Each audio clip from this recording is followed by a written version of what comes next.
Yeah, we're on the CNC machine. It won't fit on the manual mill.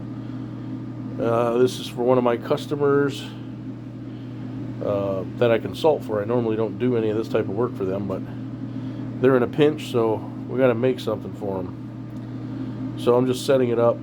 Pretty straightforward. All I do for a block like this, the part will be inside of this block. So we just divide it in half in both length and width. And then we'll use a pointer to pick it up. It's more than adequate for this type of a job.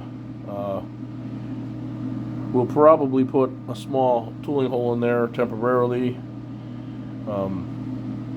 just to have it in case anything happens. We got to return to this setup.